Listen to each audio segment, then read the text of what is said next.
আমার এলাকায় মাদক নিয়ে বড় মুশকিলে আছি, প্রশাসনের সেই সহযোগিতা আমি পাচ্ছি না। একদিক থেকে আমি নিজে মাদক বিরোধী সংগ্রামে নিজে রাস্তায় নেমে মাদকের বিরুদ্ধে আমি নিজে অভিযান চালিয়েছি। এবার তাদেরকে একদিক থেকে ধরে যখন প্রশাসনের কাছে ইয়াবা সহ গাঁজা সহ দেওয়া হয়, তখন তারা একদিক থেকে আসে কোর্টে চালান করে দেয়।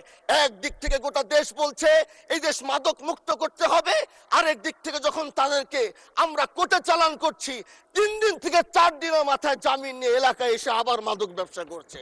এই জন্য মাননীয় আইনমন্ত্রীকে বলবো, আপনি এই ইয়াবা গাঁজা যেই বড় বড় নেশাগুলো আমাদের দেশে বেশি সচরাচর চলছে, এই বিষয়ে আইনটাকে আরেকটু মজবুত যদি করবেন, তাহলে আমরা মনে করব আমরা এই দেশ আর এই সমাজটাকে আমরা হয়তো আগামীর বাংলাদেশ, আগামীর যারা যুবক, মাননীয় স্পিকার আপনার খারাপ লাগবে, যুবকগুলো গ্রামের তারা ধ্বংস হয়ে যাচ্ছে।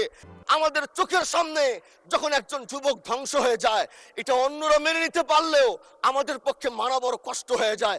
আমরা দেশটাকে বাঁচাতে চাই, আমরা আগামীতে ওরকম কিছু যুবক তৈরি করতে চাই যারা নেশা ধরবে না, তারা পড়াশোনা করবে, তারা দেশের জন্য ফিকির করবে।